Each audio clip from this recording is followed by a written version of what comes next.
Good morning, it's time for a cup of Joe. I want to be a cup of Joe, the first sip in the morning. All right, Tina Ann says, I love books.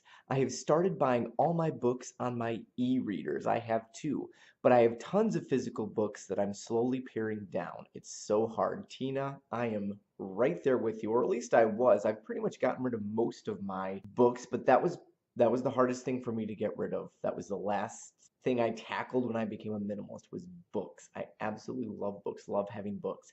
I only just recently got into the ebook world.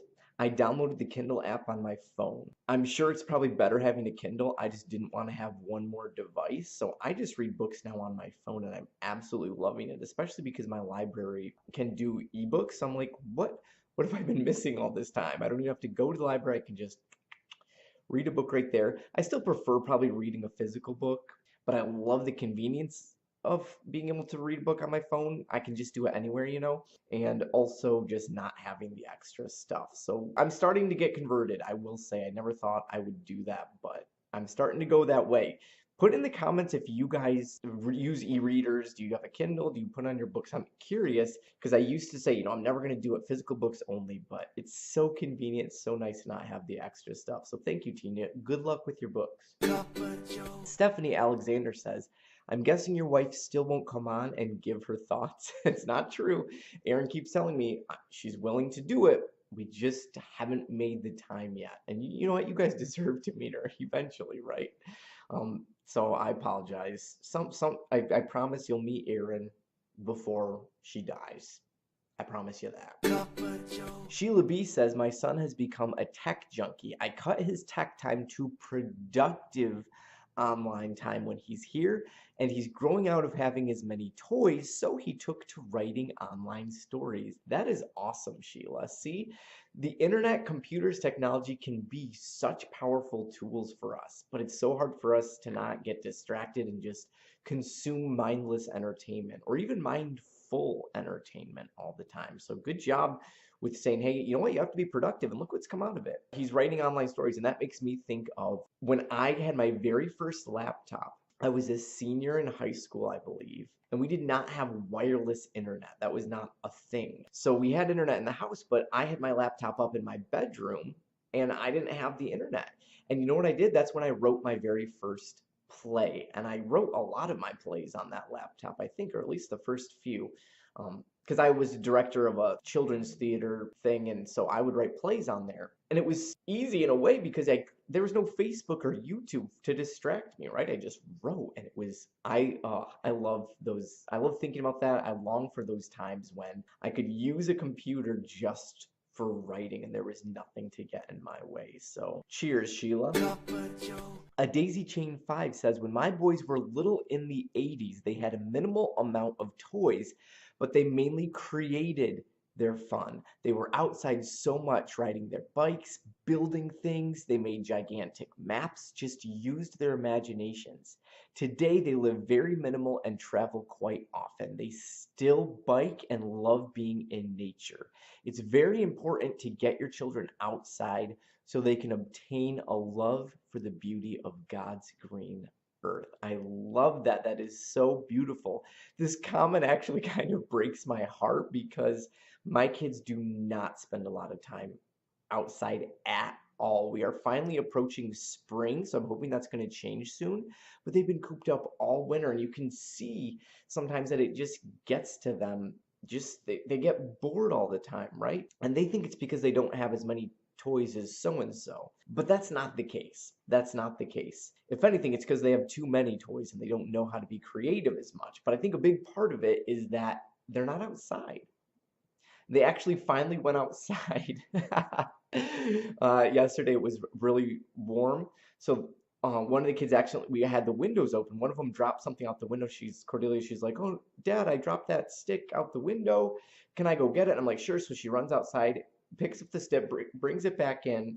I think they were playing at fishing. She brings it back in. She's like, that was so much fun. I'm going to do it again. So she goes to drop the stick out.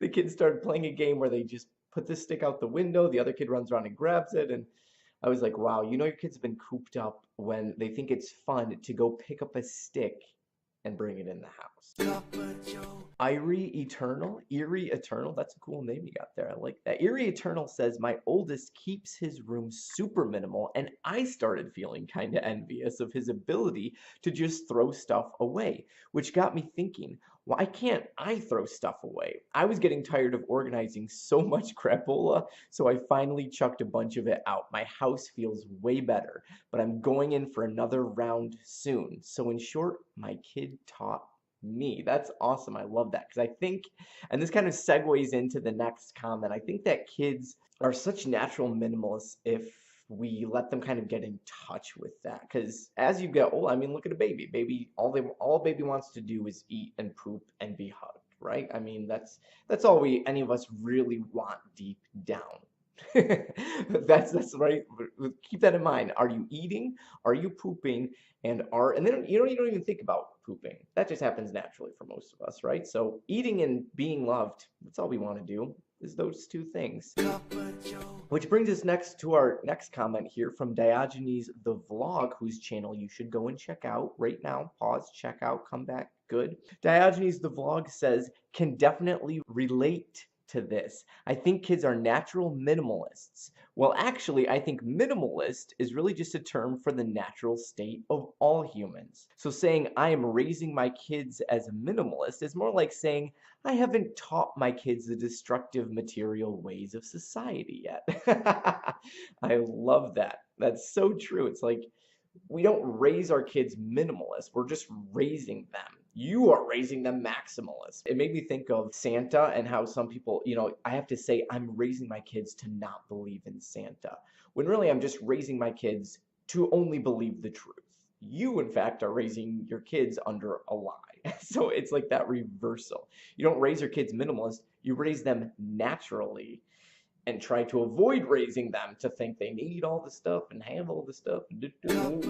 Kitty Cohen says, I was raised Catholic and I'm fascinated to watch your channel. It makes me want to go back to the church, but I don't think they'll have me. I have tattoos, I've been divorced, I haven't gone through confirmation. Thank you, Kitty, and let me tell you what, Kitty, look at me, look me in the eye here. The Catholic Church will absolutely welcome you back. I know countless people on YouTube and in my real life that are in pretty much the same situation as you. They've been divorced, right? They have had maybe a past that's not so great. Just last year, someone entered the church who had never gone through confirmation. The church is all about forgiveness. People don't realize that about the Catholic Church, that you can absolutely come back to the church and be welcomed back to the church. And I say this to anyone who's considering becoming Catholic or maybe coming back to the church. We do welcome people with open arms. Look up your local parish. Go to a mass, talk to the priest, or call the parish and say, hey, I'm interested in becoming Catholic or coming back to the church. I'm going to link to a video by a really awesome YouTuber named Allie Marie. She has a great conversion story. She converted to the Catholic Church. She's done it all: sex, drugs, rock and roll, and that rock and roll includes tattoos, right? So absolutely, Kitty, I would love for you to come back to the church. And I don't say that to pressure you or anything like that, but pray about it and keep me updated. I'm going on an interesting journey, a spiritual journey here, joining a confraternity I talked about in one of my videos. I'm going to talk more about it in the future, but let me know if you have questions about minimalism, simple living, or the Catholic Church, or how those things can mesh together. Also, post in the comments if you are a Catholic convert and rejoined the church from falling away or joined altogether as an adult. Let us know in the comments below. Thank you guys so much for watching. This has been your Cup of Joe. Hey now, we're in a boy band, talking to our cup of joe. Love you, bye.